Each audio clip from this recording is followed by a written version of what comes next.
Hey guys, we're going to move on to the executive branch today. Remember, Unit 3 is a huge unit talking about the three branches of government, all the government bureaucracy. And so we're just going to move on. We looked at the legislative branch, everything that deals with them. And now we're going to look at the executive branch or the presidency.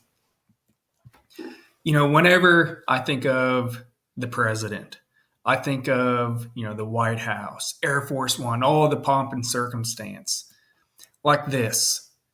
The president walking down the long hallway with the chandeliers and the red carpet, or the president flying on Air Force One. The blue and white is the traditional one, but President Trump, back early in his presidency, whenever they were redesigning Air Force One, changed the colors to more red, white, and blue.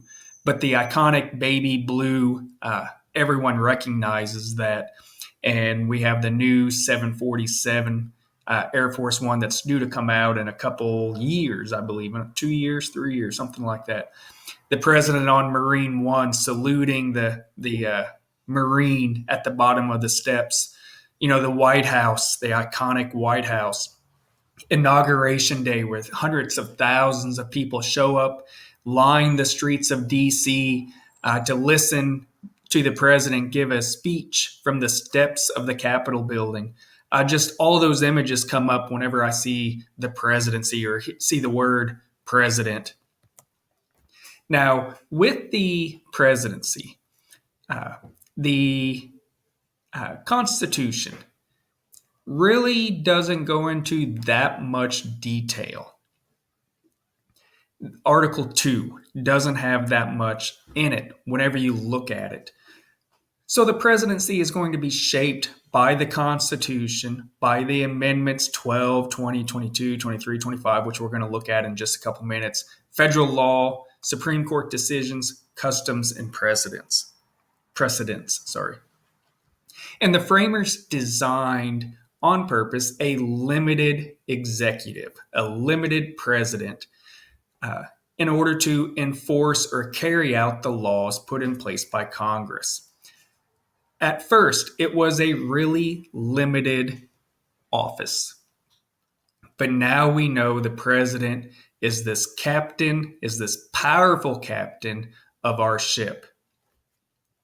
I want to take a look real quick at the Constitution. And you can read this on your own. If you want to read through Article 2 on your own in these amendments, you can go on and just fast forward through me. But I'm going to go through this. Let's look at the Constitution. Article 2, Section 1 says the executive power shall be vested in the President of the United States. Now we have that question. What does executive power mean? He's going to serve a 4-year term, and together with the vice president chosen for the same term, be elected. Now we have some constitutional amendments that change the original way we select the president. But each state is going to appoint a number of electors, and that's what this section is about. So we're going to go through, and we're going to look at, if you continue on, the Congress determines the time of choosing the electors on the day in which they give their votes. And here are some qualifications. No person except a natural-born citizen shall be eligible for the office of president. What does natural-born citizen mean? We'll talk about that. It's more than just being born here in the United States. There's some other exceptions, like what if you're born while your parents are on vacation? What if you're born in a territory of the United States, like Puerto Rico? What happens then? Or what happens if your parents or your mom is in the military and you're born on a military base? What do we do with that? What is natural born citizen? And like I said, we're going to talk more about that in class. You have to be at least 35 years old, and you have to have been a resident of 14 years within the United States. What does that mean? If you're born here in the United States, but then you go to France, for instance, and live there, in order to become president, you have to have lived in the United States 14 years prior to becoming president. The president's going to get paid. He's going to take an oath. Section 2 is about the powers or duties that he has. We're going to go through that in later sections, but we know the president's going to be commander-in-chief of the Army and Navy. He can require the opinion of the principal officers in each of the executive departments. This is the only time where they talk about the president's cabinets, or how there can be departments like the Department of Energy, Department of Transportation, Department of Commerce. All those, they're not mentioned in the Constitution except right here, where it says that principal officer in each of the executive departments. He has the power to grant reprieves and pardons. We're going to talk about the pardon power in just a couple days with one of the Federalist Papers. He shall have the power, with the advice and consent of the Senate, to make treaties. Now, the Senate approves the treaties. That's that advice and consent. He shall nominate ambassadors, public ministers, judges of the Supreme Court, and judges of the other officers of the courts. The president shall have the power to fill vacancies that may happen during the recess of the Senate. Section 3, he shall from time to time give Congress information of the state of the union. This is where the president is required to give Congress an update as to how things are going. Today, it's a big ceremony where the president gets both the House and the Senate together in the House chambers, and he gives a speech, and he says, "And the state of America is strong." And if the president's a Republican, all the Republicans stand up and clap. If the president is a Democrat, all the Democrats stand up and clap while the Republicans sit. Section 3 also talks about how he can convene both houses of Congress for a special session, and he may adjourn Congress, but only if the House and the Senate can't agree on how long to adjourn. The president just can't summarily dismiss Congress. He shall receive ambassadors. Section 4 talks about the president can be removed for impeachment. The president can be impeached. That's Section 4. Now, if we go to the amendments real fast, we're going to hit these again, but I just want to go through them just as an introduction. The 12th Amendment changes the Electoral College. Because early on, whoever got the most votes in the Electoral College became president. Whoever got the second most votes became vice president. That worked okay first for Washington and Adams. But then Thomas Jefferson came in second place to John Adams. Jefferson was an anti-federalist. He was a Democrat-Republican, while John Adams was a federalist. And we said, you know what, this isn't going to work. So we need to change it. We're going to have the president and vice president run as a team, rather than who comes in first or second. So the 12th Amendment. The 20th Amendment, let's scroll down to the 20th Amendment, is we're going to change when the president becomes inaugurated. It used to be in March. Now we're moving it up to January 20th. So the 20th Amendment, January 20th. Amendment 20, January 20th. And it talks about what happens in the meantime. What happens if the president gets elected but then dies before taking office? We also have the 22nd Amendment. 22nd Amendment limits the president to 2 terms. So 2 terms. That's easy to remember. The 23rd Amendment allows Washington, D.C. to have members to the Electoral College. And then we have the 25th Amendment. What happens if the president doesn't necessarily die, but he's not all there? He's incapacitated. What happens if the president is going to be temporarily disabled? Maybe he's going in for surgery, and it's a long surgery. What do we do if something happens while the president's under anesthesia? And so the 25th Amendment goes through all those scenarios, and it gives us an answer. Because the Constitution doesn't give us that answer. And it's like, what happens if the president dies, which has happened in the past, or is assassinated? The vice president becomes president. But now what do we do with that vice president spot? Think about it. There is nothing in the original Constitution that says, well, who gets to fill the vice presidency? The 25th Amendment answers that the new president gets to pick a vice president, and then the Senate approves them. So we're going to go back to these notes. And so the original Constitution is really brief on the presidency. We have additional amendments and, like I said, federal law, Supreme Court decisions, and then precedents set by previous presidents. Now, whenever we were writing the Constitution, the delegates at the Constitutional Convention were worried about giving one person all this power. There's a quote that this person, the office being run by one man, is a fetus of monarchy. It's the beginning of a monarchy. That's what some people worried about. Other delegates said, don't worry. This office is so weak that no one of any real stature would serve. That this presidency, it's almost like an afterthought, they said. That Congress has the power, the people have the power. And so the presidency is weak. And so no one with real strength and real ability would take this job.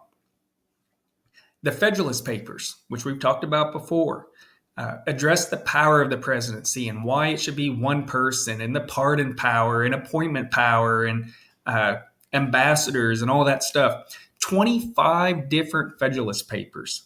The presidency is mentioned in 25 Federalist Papers. And that tells you that Hamilton and Jay and Madison went to great lengths to calm people's fears down. Federalist Paper 70 is going to talk about why two people being president just wouldn't work, and why we need one person.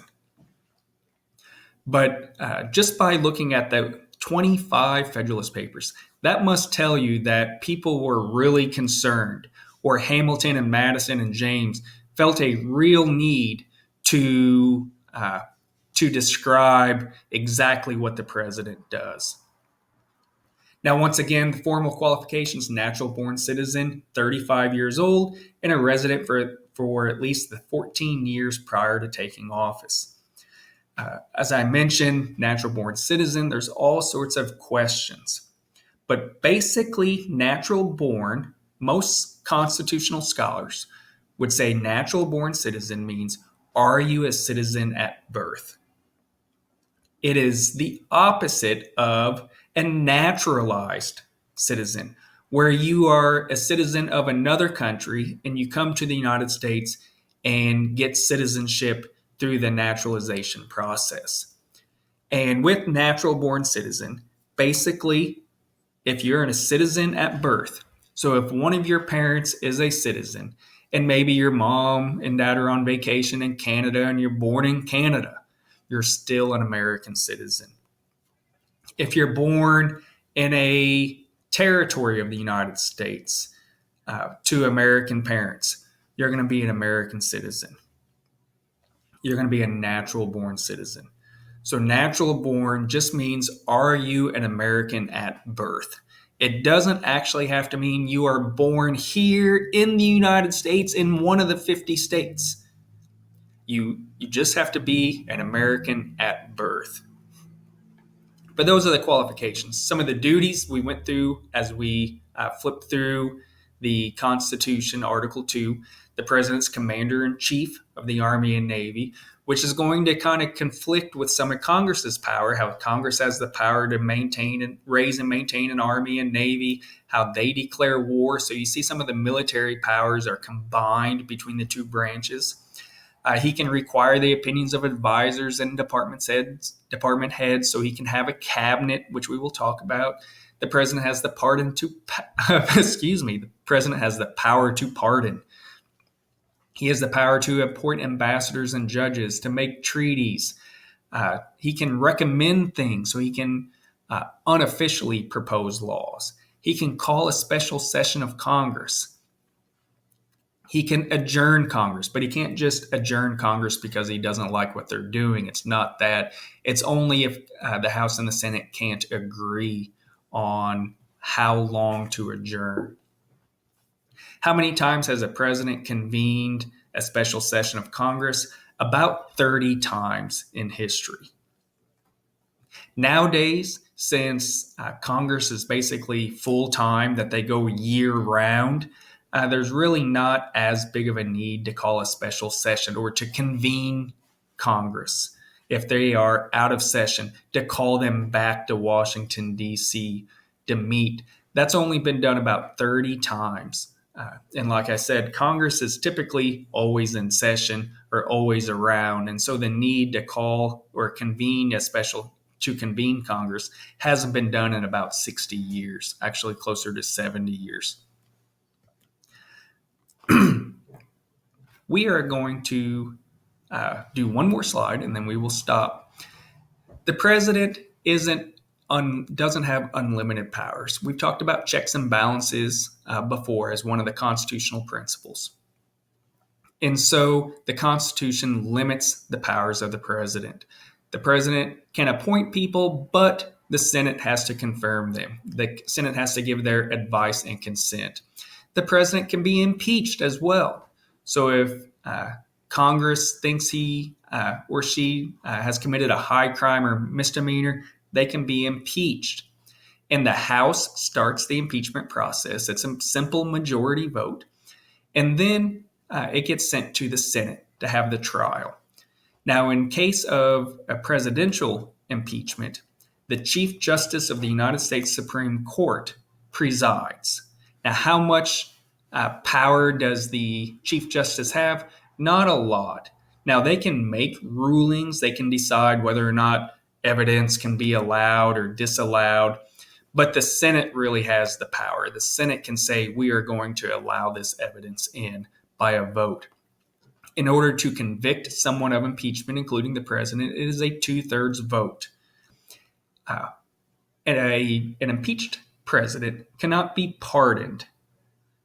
So once you're impeached and convicted, you are impeached and convicted. That cannot be erased. Now, we know presidents have been impeached in the past. President Trump was impeached, but not removed from office. Richard Nixon was going to be impeached, but he resigned before that happened.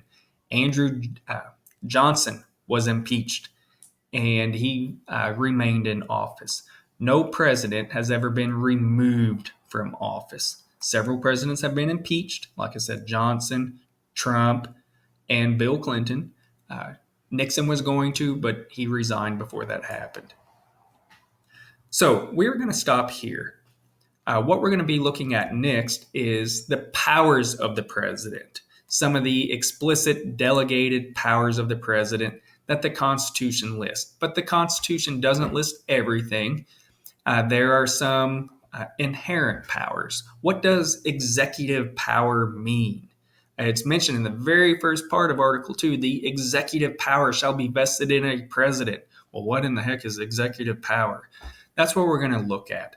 But just as a recap, the Constitution lists some qualifications for the president, lists some of his powers, and the checks and balances. We're going to be going into more detail with some of these things in class with our in-class assignments. But until then, that's it. Have a good day. Talk to you later.